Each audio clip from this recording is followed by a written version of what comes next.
एक खूबसूरत गांव में मोहन नाम का एक गरीब आदमी रहता था जो बहुत मेहनती था।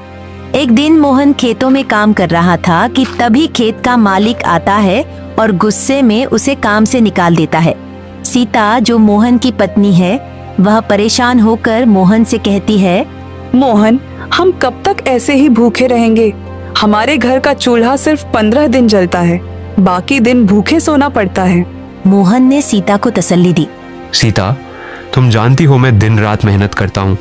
एक दिन हमारे अच्छे दिन जरूर आएंगे। मगर मोहन, कब तक दूसरों के खेतों में काम करते रहोगे? कोई बेहतर काम क्यों नहीं ढूंढते? मुझे सोना चांदी नहीं चाहिए, बस इतना चाहती हूँ कि हमें 2 वक्त का खाना मिल सके। मोहन ने वादा किया। ठीक है सीता, आज से मैं कोई और काम ढूंढने निकलूंगा। मोहन ने वादा किया। मोहन परेशान होकर घर से बाहर निकल गया और गांव भर घूमकर काम ढूंढा, मगर कहीं भी काम नहीं मिला।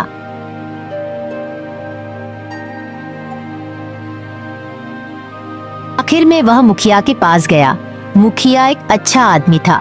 मोहन ने मुखिया को सारी स्थिति बताई और कहा, मैं गरीब हूँ, मुझे कोई काम नहीं देता, लेकिन मैं बहुत मेहनती हूँ, दिल लगाकर काम करूँगा। मोहन, मैं जानता हूँ कि तुम बहुत मेहनती हो। मुझे तुम्हारे जैसे आदमी की ही जरूरत थी। तुम मेरे सब्जी के खेत पर काम करो। तुम्हारे बुरे दिन अब खत्म हो गए। शुक्रिया मुखिया जी, मैं ईमानदारी से काम करूंगा। मोहन ने शुक्रिया अदा किया और काम शुरू कर दिया।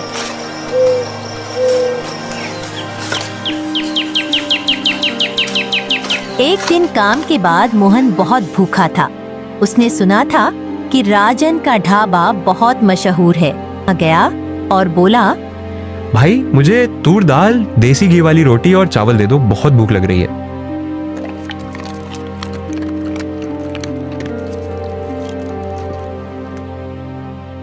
मोहन ने पेट भर के खाना खाया और पूछा, भाई कितना पैसा हुआ?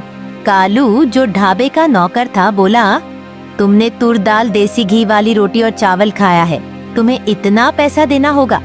ये क्या मजाक है? ये कोई 5 स्टार होटल है क्या? इतना महंगा खाना तो शहरों में भी नहीं मिलता। कालू ने राजन को बुलाया। राजन गुस्से से आया और बोला, जब तुम्हारे पास पैसा नहीं था तो यह खाना क्यों खाया?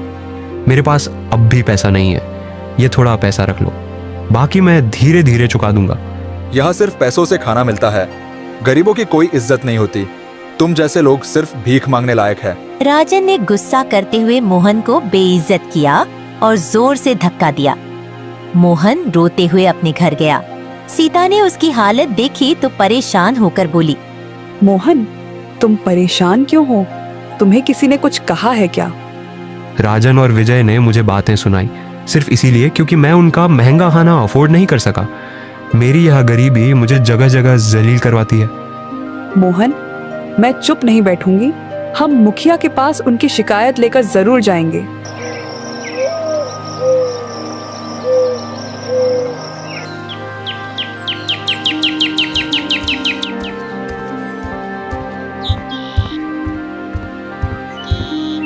अगली सुबह मोहन और सीता मुखिया के पास गए और सारी बात बताई। मुखिया जी, राजन और विजय ने मेरी इंसल्ट की, सबके सामने बहुत बातें सुनाई हैं मुझे। मोहन, गलती तुम्हारी है। जब पैसा नहीं था तो ढाबे में क्यों गए? मुखिया जी, पैसा न होने का मतलब ये नहीं कि किसी को बेइज्जत किया जाए। वो लोग सिर्फ पैसा मांगते तो बात और थी, मगर उन्होंने मोहन की इज्जत उछाल दी।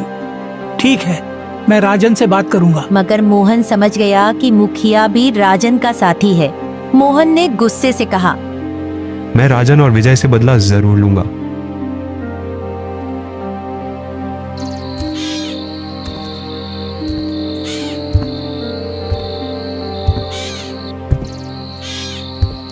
रात को मोहन गुस्से में जंगल की तरफ चला गया।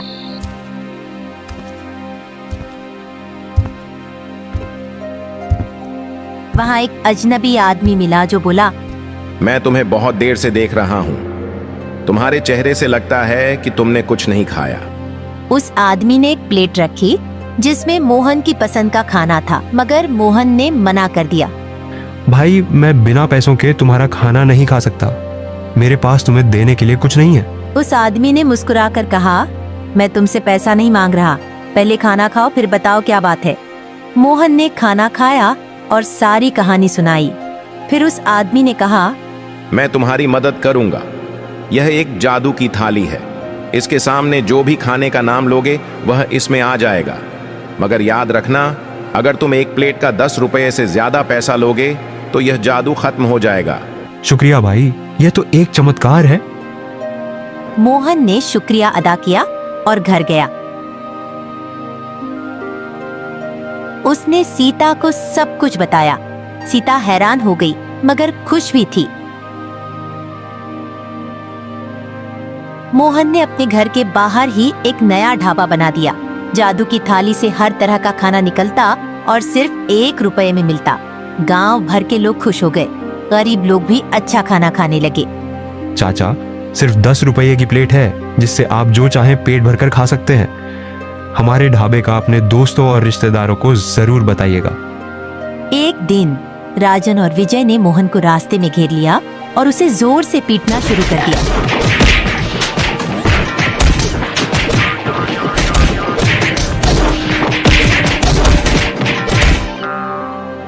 दर्द से कराहते हुए मोहन ने सब कुछ बता दिया। राजन और विजय ने सोचा कि वे जादू की थाली से सोना, चांदी और पैसा निकलवा लेंगे। मगर जब उन्होंने प्लेट के सामने माल और पैसा मांगा तो कुछ भी नहीं निकला। विजय बोला, लगता है ये सिर्फ मोहन की बात सुनती है। यह देखकर राजन और विजय परेशान हो गए। राजन ने कहा, अगर मोहन का ढाबा चलता रहा तो हमारा ढाबा बंद हो जाएगा। दोनों ने मोहन की तफ्तीश शुरू की मगर कुछ समझ नहीं आया। दोनों ने एक और चाल चली।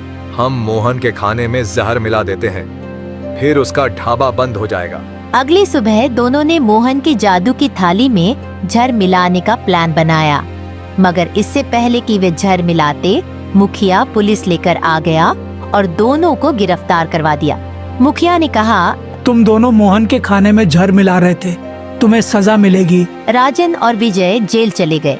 मोहन का ढाबा और भी मशहूर हो गया। अब हर कोई वहाँ सिर्फ 1 रुपए में पेट भर के खाता था और आज भी मोहन का 1 रुपए वाला ढाबा चल रहा है।